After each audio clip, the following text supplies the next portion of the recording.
Chapter 1: The Divorce That Broke Me. I never believed love needed money. For 3 years, I woke up before sunrise and made breakfast for my wife, Victoria.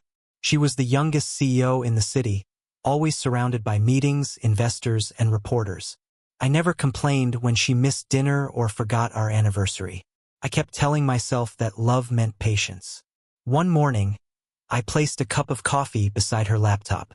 "Good morning," I said with a smile. She barely looked at me.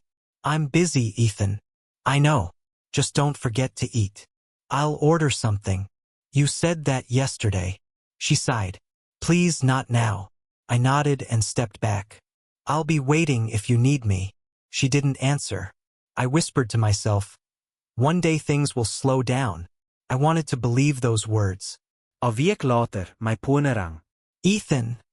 my older brother shouted. "I'm back." I smiled. "Ryan? Really? Didn't you miss me?" "I did. I'll be home in an hour. I'll tell everyone." When Ryan arrived, he stepped out of a luxury sports car wearing an expensive suit and a confident smile. He hugged me tightly. "My little brother," he laughed. "You still look the same. And you look richer. I've done well. I'm happy for you." Victoria walked outside. Ryan smiled at her. "So you're the famous CEO." Victoria smiled back. "And you must be Ryan. Ethan talks about you all the time."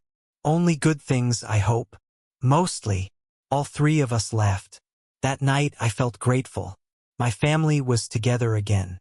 I had no idea that was the beginning of the end.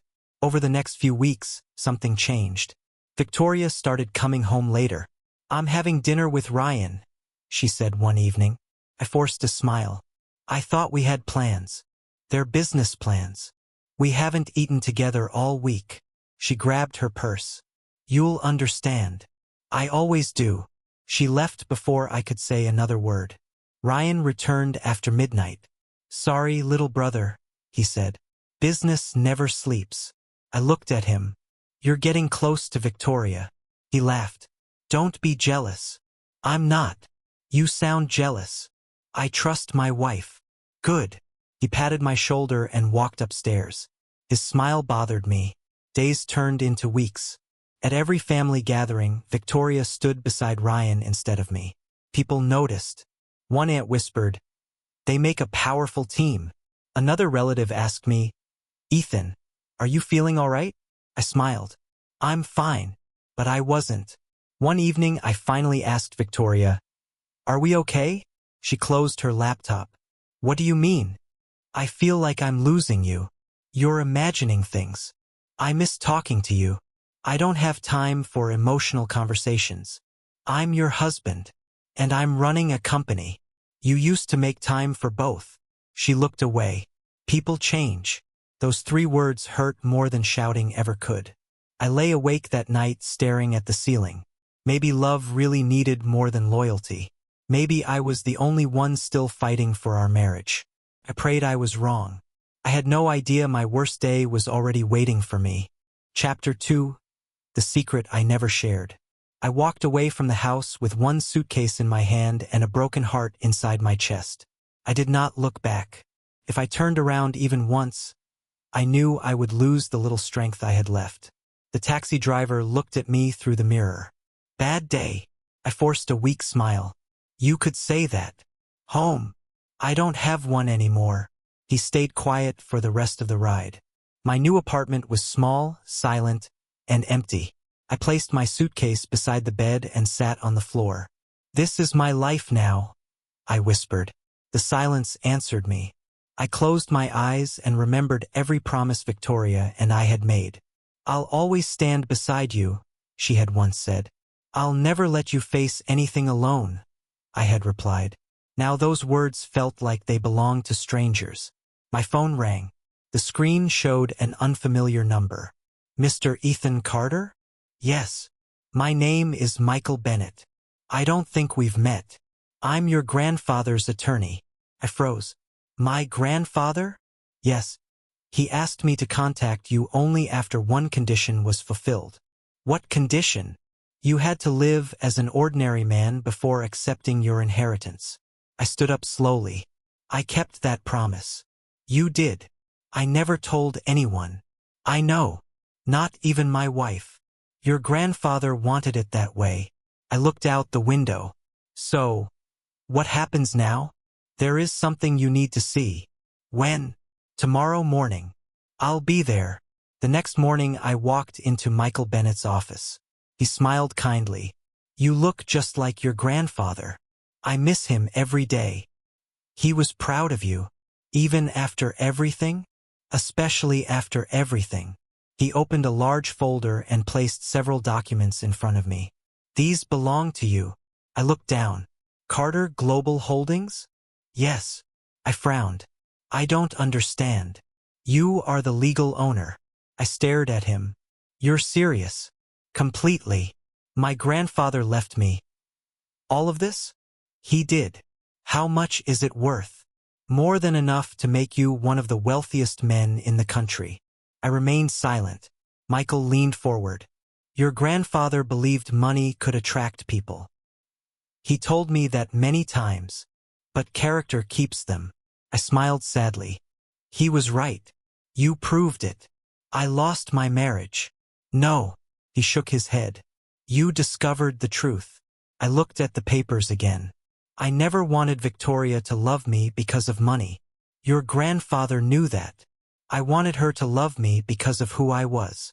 And now you know the answer. The truth hurt, but it also brought peace. Michael handed me another file. There is one more person you should meet. Who? Your personal assistant. The office door opened. A young woman walked inside with a warm smile. Good morning, Mr. Carter. I nodded politely. Hello. I'm Emma Collins.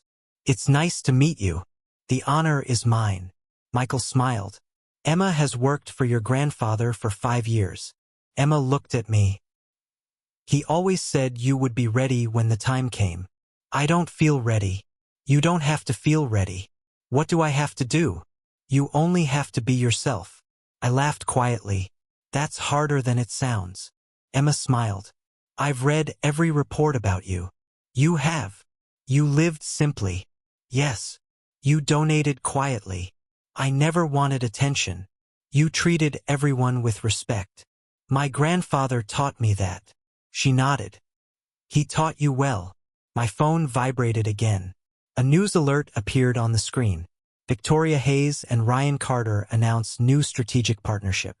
A picture of them filled the display. They were smiling. They looked happy.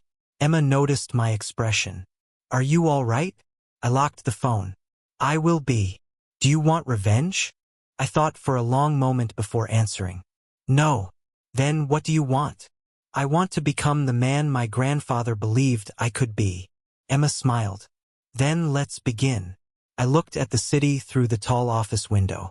For the first time since signing those divorce papers, I felt something stronger than pain. I felt purpose. Victoria and Ryan believed they had taken everything from me. They had no idea they had only closed one chapter of my life. The next chapter was finally about to begin. Chapter 3. The CEO no one expected. I stood in front of the mirror, adjusting the dark blue suit Emma had chosen for me. For 3 years I had worn simple shirts, old shoes, and quiet smiles. Today everything looked different, but I reminded myself that clothes could change my appearance, not my heart. Emma smiled. You look ready. I don't feel ready. You've been ready for years. I only lived the life my grandfather wanted. And now it's time to live the life you earned. I nodded. Let's go. A long black car waited outside. As we drove toward Carter Global Holdings, I watched the city through the window. I never imagined this day. Emma looked at me. Your grandfather did. I hope I don't disappoint him. You won't. When we arrived, dozens of employees lined both sides of the entrance. The moment I stepped out, everyone applauded. A tall man walked forward with a warm smile. Welcome, Mr. Carter. I shook his hand. You must be Richard Stone. I've been waiting many years to meet you. I've heard good things about you. I made your grandfather one promise. What was it? I would protect this company until you were ready. Thank you. No. He smiled. Thank you for finally coming home. We entered the executive boardroom. Every director stood as I walked inside. For a second, I remembered eating instant noodles alone in my tiny apartment. Life could change faster than anyone expected. Richard cleared his throat. Ladies and gentlemen, I proudly introduce our new chairman, Ethan Carter. The room filled with applause. I took a deep breath. Thank you. Everyone became quiet. I know many of you expected someone older. A few people laughed softly. I won't promise perfection. The room stayed silent. But I promise honesty. Several directors nodded. I will protect every employee who works honestly. More heads nodded. And I will never build success by destroying innocent people. Richard smiled proudly. After the meeting, Emma handed me a tablet. You should read today's business news. I looked at the headline. Mystery billionaire continues buying major companies. I smiled. So they're still guessing. For a few more hours. Then everything changes. Across town, Victoria was holding her own meeting. My phone buzzed. Emma looked at the screen. Olivia Reed wants an interview. The journalist? Yes. Schedule it. An hour later, Olivia entered my office carrying a notebook. She looked surprised. I wasn't expecting someone so young. I hear that often. People are calling you the country's newest business mystery. I prefer quiet work. She smiled. That's unusual. What would you like to know? Were you always wealthy? I paused. I always had the opportunity. But I wanted to learn who would stand beside me without money. She lowered her pen. And did you find the answer? Yes. Was it painful? It changed my life. She looked into my eyes. I think people will respect your honesty. I hope they respect my actions even more. She smiled before leaving. Late that afternoon, Emma rushed into my office. They know. Who? Victoria and Ryan. I remained calm. How? The television. Emma turned on the screen. The news reporter smiled. Today, Carter Global Holdings officially introduced its new chairman, billionaire Ethan Carter. My photograph filled the screen. Emma looked at me. They're probably shocked. I expected that. An hour later, I attended a business conference. As I entered the grand hall, every executive stood. Among them, I saw Victoria. Her face turned pale. She whispered, Ethan. I stopped a few feet away.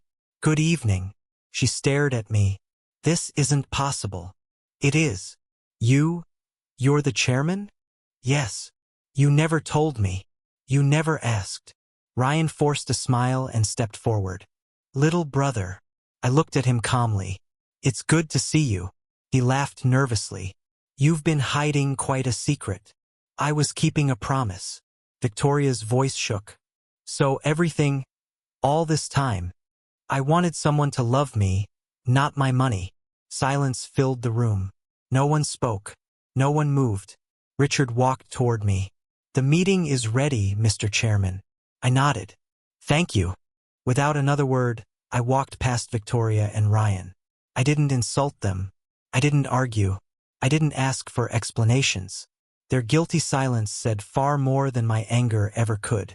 As the boardroom doors closed behind me, I realized something important. The man they once called ordinary had just become the man they could no longer ignore. Chapter 4 Cracks behind their smiles. I thought becoming chairman would make me feel powerful. Instead, it made me feel responsible. Every decision carried someone's future. Every signature affected thousands of employees. I promised myself that I would never become the kind of man who forgot the value of honesty. One morning, Emma walked into my office carrying several financial reports. You should look at these. I took the files. What am I looking for? She pointed to a series of numbers. These payments don't make sense. I studied the pages. Who approved them? We're still checking. Don't accuse anyone until we know the truth. She nodded. I knew you'd say that. Truth matters more than suspicion. Later that afternoon, Richard knocked on my office door. We may have a serious problem. What happened? I've asked our best financial investigator to review every transaction. Good. He'll be here in a few minutes. The door opened. A calm man in his 40s stepped inside. "Mr. Carter, I'm James Foster." I shook his hand. "Thank you for coming. I've already reviewed part of the records." "What did you find?" James placed several documents on my desk. "Someone has been moving company money through fake consulting contracts." I looked at him carefully. "Can you prove it?" "I never make accusations without proof." "Good." He opened another folder. "The evidence is becoming stronger every day." "Who's responsible?" James hesitated. "I think you should see everything first." I spent the next hour reading every report. The name that appeared again and again made my chest tighten. Ryan Carter. I closed the file. "So it was him."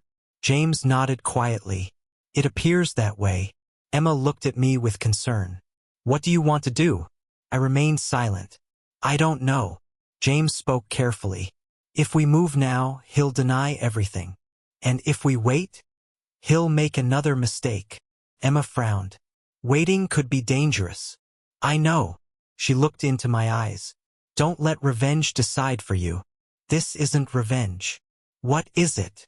"I want the truth to stand on its own." She sighed. "Your grandfather would have said the same thing." I smiled sadly.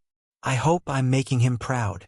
Meanwhile, news spread that Victoria's company was facing financial pressure. Investors wanted answers. I watched an interview on television. A reporter asked, "Ms. Hayes, why are company expenses rising so quickly?" Victoria forced a smile. "We're investing in future growth." "Can you explain the missing funds mentioned by shareholders?" "Our financial team is reviewing everything." She looked confident, but I knew that expression. She was worried. The next evening my phone rang. "Ryan." I answered. "What do you want?" He laughed. "Can't a brother call? You usually call when you need something." "You're becoming cold." "I'm becoming careful." He became quiet. "Let's have dinner." "Why?" "We're family." "Were we family when you stood beside my wife while my marriage fell apart?" He didn't answer. "I'll take that silence as my answer." I ended the call. Emma looked at me. "Do you regret hanging up?" "No." "Do you hate him?" I thought for a long moment. "I hate what he chose to become." She nodded. "That's different." Later that week another report arrived. James smiled for the first time. He made another transfer. "So the evidence is complete?" "Almost." "Then we wait." "For how long?" "Until the truth walks into the light without my help." James looked impressed. "Most people would strike immediately." "I'm not most people." That night I drove past Victoria's office. I saw her standing alone near the window. She looked exhausted. For a moment I remembered the woman I had loved. Then I remembered the divorce papers she placed in my hands. I quietly drove away. The following morning, Emma entered my office with fresh coffee. "You barely slept." I kept thinking. About Victoria? About the man I want to become. And I refuse to let bitterness control me. She smiled warmly. "Then you've already won half the battle." Outside my office window, the city continued moving as if nothing had changed. But beneath expensive suits, polished smiles, and public success, invisible cracks were spreading through lives built on lies. I didn't need to push anyone. The truth was already doing that for me. Chapter 5: The Truth They Could Not Escape. The morning of the shareholders' meeting felt strangely quiet. I stood beside the conference room window, holding a cup of coffee that had already gone cold. I was not nervous. I was not excited. I only wanted the truth to speak louder than anger. Emma entered. "Everyone is here." I nodded. "Is James ready?" "Yes." "And the financial records?" "They've all been verified." I took a slow breath. "Then let's begin." The conference hall filled with investors, directors, and reporters. I noticed Victoria sitting beside Ryan. She looked tired, but she still believed he would protect her. Ryan smiled when he saw me. "Good morning, little brother." I answered calmly. "Good morning." Victoria avoided my eyes. Richard stepped onto the stage. "Ladies and gentlemen, today's meeting will begin with a financial review." He looked toward James. Please continue. James connected his laptop to the large screen. The investigation has lasted several months. The room became silent. We discovered repeated transfers through false contracts, fake consulting companies, and hidden accounts. Whispers spread across the room. Ryan crossed his arms. This is ridiculous. James ignored him. Every transfer was carefully documented. The first document appeared on the screen. Then another. Then another. Ryan's signature appeared again and again. Victoria frowned. Ryan. He forced a laugh. They're twisting everything. James calmly replied, These records came directly from the company servers. Ryan looked at Victoria. Don't believe this. She turned toward him. Tell me they're wrong. They are. James placed another document on the screen. This transfer moved $5 million into a company secretly owned by Mr. Ryan Carter. The room exploded with shocked voices. Victoria stared at the screen. You own that company? Ryan stayed silent. She grabbed his arm. Answer me. It's just business. Business. Her voice shook. You told me Ethan was hurting the company. Ryan looked away. I said what I had to say. She stepped back. You blamed him for everything. He remained quiet. Tears filled her eyes. I trusted you. Ryan sighed impatiently. You trusted too easily. The words hit her harder than any slap. She whispered, You used me. He shrugged. I used every opportunity. I closed my eyes for a second. I remembered the day Victoria handed me the divorce papers. I remembered believing my family would stay together forever. Instead, everything had fallen apart. Sarah Mitchell, the chief financial officer, stood up. I've reviewed every account personally. Everyone looked at her. The evidence is accurate. Ryan pointed at her. You're lying. She answered without fear. I built those financial reports myself. You've been working with Ethan. I've been working for the truth. The room became silent again. Victoria slowly looked toward me. Her voice barely rose above a whisper. Ethan. I met her eyes. Yes. I'm sorry. I didn't answer. She walked closer. You warned me.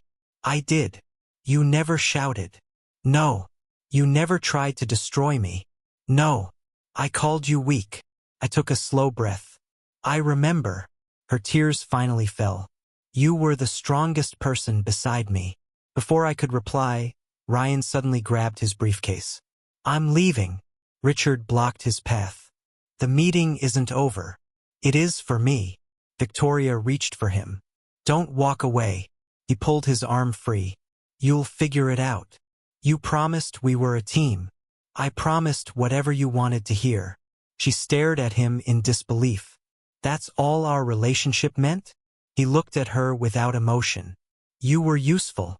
Then he walked toward the exit. No one stopped him. No one defended him. The man who always believed he could escape every consequence finally walked away completely alone. Victoria covered her face. I destroyed my marriage for him. Emma quietly stood beside me. How do you feel? I watched the empty doorway. I thought I would feel victorious. And I only feel sad. She nodded. Because you loved them. I loved my wife. And your brother. Yes. They made their own choices. I know. I looked around the silent conference hall. Money had exposed the lies. Truth had ended the performance. But none of it could return the years I had lost. Victoria slowly approached me one last time. I don't deserve forgiveness. I answered honestly. I can't decide that today. She lowered her head. I finally understand who you really are. I gave a small, tired smile. I never changed. She closed her eyes. I did. As she walked away, I realized something my grandfather had tried to teach me years ago. Character is revealed when everything else falls apart. That day, the truth became impossible to escape, and every mask finally fell to the floor. Chapter 6, Regret arrives too late. 3 months passed after the shareholders' meeting. My life became quieter.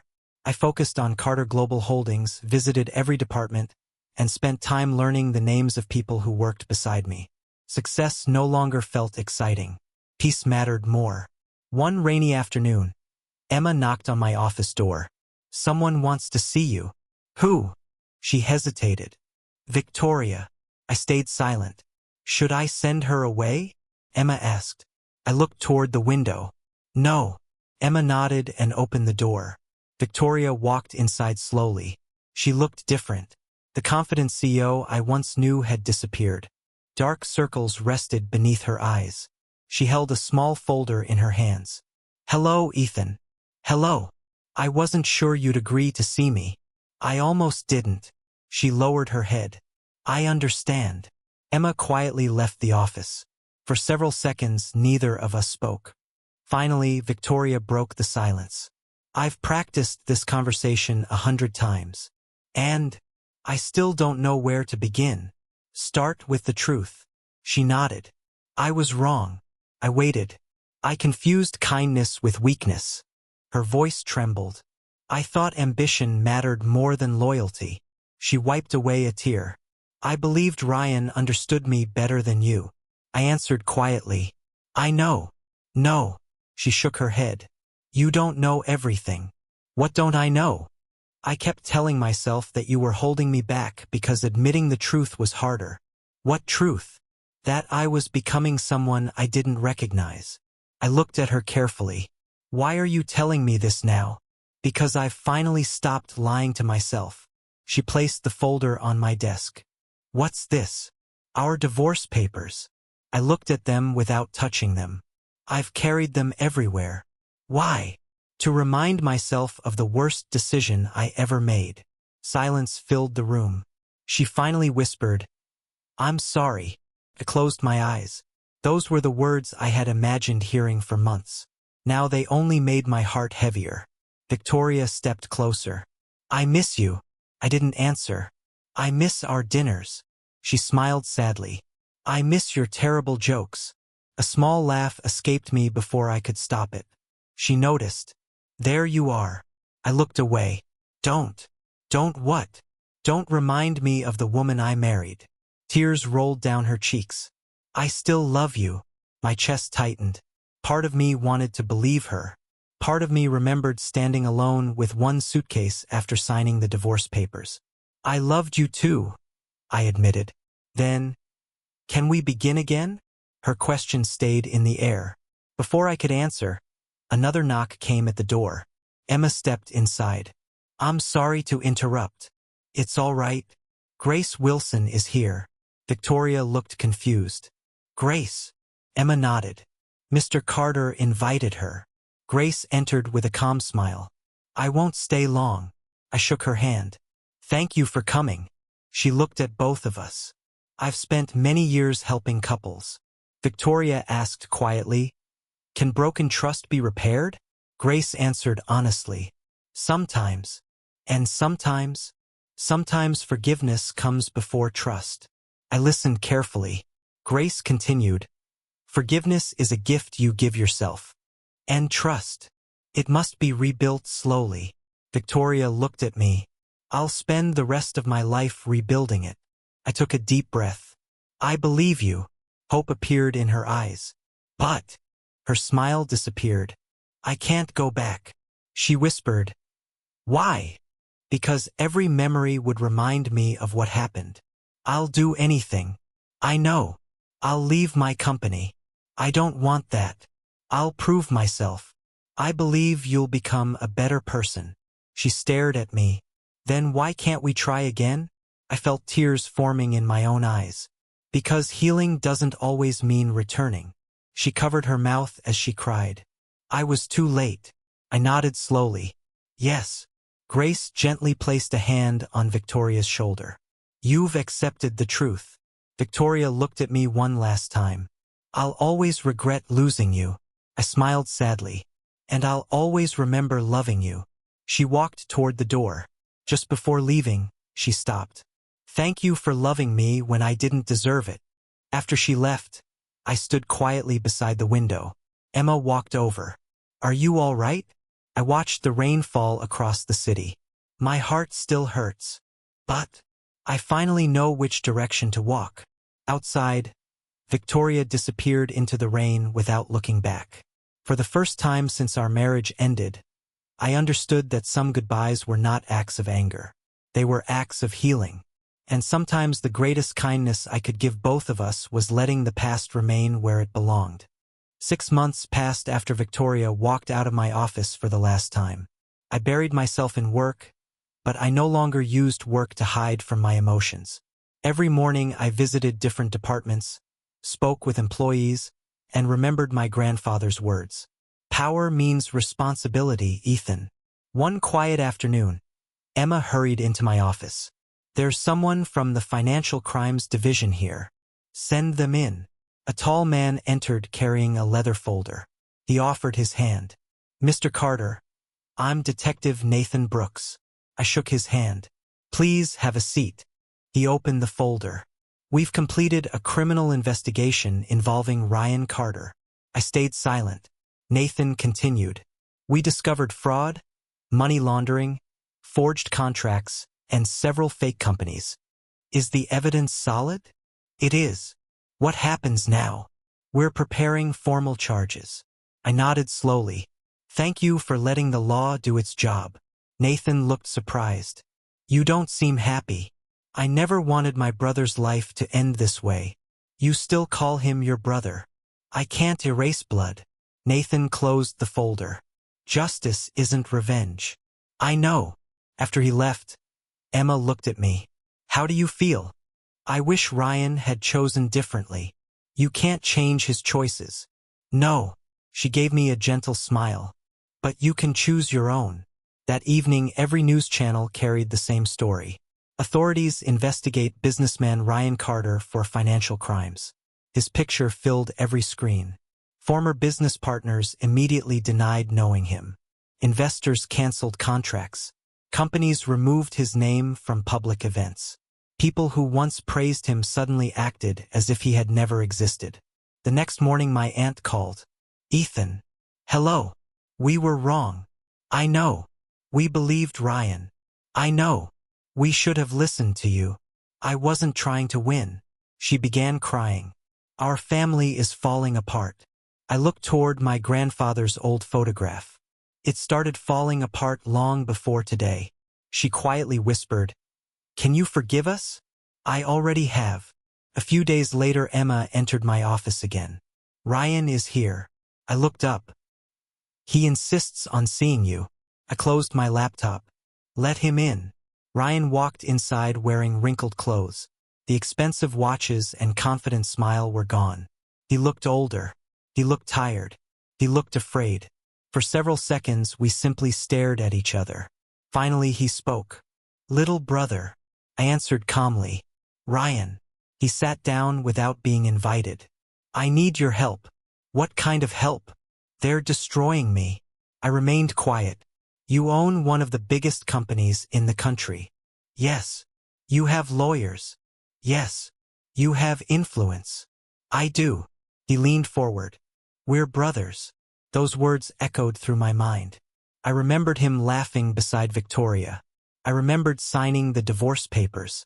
I remembered carrying one suitcase into an empty apartment. Ryan continued. Please. I looked directly into his eyes.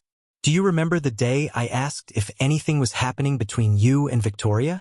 He lowered his head. Yes. You laughed. I'm sorry. You called me jealous. I know. You watched my marriage collapse. I made mistakes. I shook my head. No. You planned everything. He covered his face. I was selfish. You were. I wanted your life. You took it. And now I've lost everything. Silence filled the office. Finally, he whispered, Will you save me? I took a slow breath. I won't hurt you. Hope appeared in his eyes. But I won't rescue you either. His face fell. Why? Because these consequences belong to your choices. I'll change. I hope you do. I'll become a better man. I truly hope you will. Then help me. I slowly stood. If I protect you from justice, you'll never become that better man. He stared at me. You've become cold. I answered quietly. No. I've become honest. A knock sounded on the office door. Emma opened it. Detective Nathan Brooks stepped inside with 2 officers. Ryan Carter. Ryan stood slowly. Nathan continued. You are under arrest for financial fraud, conspiracy, and money laundering. Ryan looked at me one final time. Ethan. I met his eyes. I'll pray that one day you find peace. He lowered his head. I'm sorry. Those words came too late. Nathan gently placed handcuffs on Ryan. No one celebrated. No one smiled. As they walked him toward the elevator, I quietly watched without speaking. Emma stood beside me. Are you all right? I nodded slowly. I thought justice would feel satisfying. And it feels heavy. She looked at me. That's because you never wanted revenge. No. What did you want? My family. Outside the window, the police car disappeared into the distance. I whispered a quiet goodbye, not to the brother walking toward prison, but to the brother I remembered from childhood. That brother had been gone for a very long time. Justice had finally arrived without my help. For the first time, I understood that refusing to save someone from the consequences of their own actions was not cruelty. Sometimes it was the only honest act of love left. Chapter 8: The Man I Chose to Become. Almost a year had passed since I signed the divorce papers that changed my life. On a quiet autumn morning, I stood before my grandfather's grave with a bouquet of white lilies in my hands. I placed the flowers gently on the stone. Good morning, Grandpa. The wind moved softly through the trees. I smiled. I finally understand what you were trying to teach me. I took a slow breath. You told me money could buy comfort but never loyalty. I looked at his name carved into the stone. You were right. For a few moments I simply stood there, remembering the little lessons he had shared with me when I was a child. Never let pain decide the kind of man you become. Those words had stayed with me every day. My phone rang. Emma's name appeared on the screen. I answered. Good morning. Where are you? Visiting Grandpa. I thought so. She laughed softly. The board meeting starts in 2 hours. I'll be there. And Ethan? Yes. I'm proud of you. I smiled. Thank you. No. She corrected me gently. Thank you for proving that kindness isn't weakness. After the call ended, I looked at the grave again. You would have liked Emma. I laughed quietly. She argues with me almost every day. The peaceful silence somehow felt like my grandfather was listening. Later that morning I arrived at Carter Global Holdings. Richard welcomed me with his usual smile. Good morning, Mr. Chairman. Good morning. The quarterly report is excellent. That's because everyone worked hard. You still refuse to take the credit. I never built this company alone. He nodded proudly. Your grandfather would have said exactly the same thing. The board meeting ended with applause after another successful quarter. As everyone left, Emma remained behind. You have one more visitor. Who? Victoria. I stayed quiet for a second. Send her in. She entered wearing simple clothes instead of expensive business suits. She looked healthier than the last time I had seen her. Hello, Ethan. Hello. She smiled politely. I won't take much of your time. I'm listening. I sold my old company. I nodded. I heard. I started working with a charity that helps young entrepreneurs. That sounds meaningful. It is. She smiled sadly. I finally learned that success means nothing if you lose yourself. I'm glad. She looked at me. I didn't come here to ask for another chance. I remained silent. I only wanted to thank you. For what? For refusing to become cruel. I smiled gently. I almost did. But you didn't. She extended her hand. I'm happy you're doing well. I shook it. I hope you find peace too. I think I'm finally beginning to. She turned toward the door. Just before leaving, she smiled. Goodbye, Ethan. Goodbye, Victoria. After she left, Emma looked at me. How do you feel? Peaceful. Really? Yes. I think you've finally let go. I have. Several weeks later, I received a letter from Ryan. I opened it carefully. The handwriting looked weaker than I remembered. Ethan, I don't expect forgiveness. Prison has given me something I never had before. Time. Time to think. Time to remember. Time to admit that I destroyed the people who loved me most. If I ever become a better man, it will be because I finally accepted the truth. I'm sorry, Ryan. I folded the letter quietly. Emma asked, "Will you reply?" I looked out the window. One day. Why not today? Because some apologies need time to become actions. She nodded. I understand. Months continued passing. Our company grew stronger. New employees joined. Young leaders found opportunities. Families built better lives because of honest work. Every success reminded me that leadership was about people, not power. One evening, I returned to my grandfather's grave. The sunset painted the sky with warm colors. I smiled. I kept my promise. The breeze touched my face. I lost my marriage. I looked down. I lost my brother. Then I slowly smiled again. But I didn't lose myself. That realization filled my heart with a peace I had searched for during so many painful nights. As I turned and walked toward the cemetery gate, I understood the greatest victory of my life. I did not win because I became wealthy. I did not win because my enemies fell.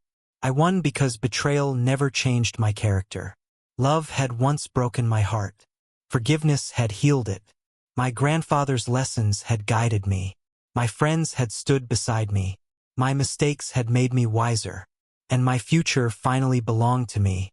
For the first time in years, I smiled without pain, walked forward without regret, and welcomed tomorrow without fear, knowing exactly who I had chosen to become.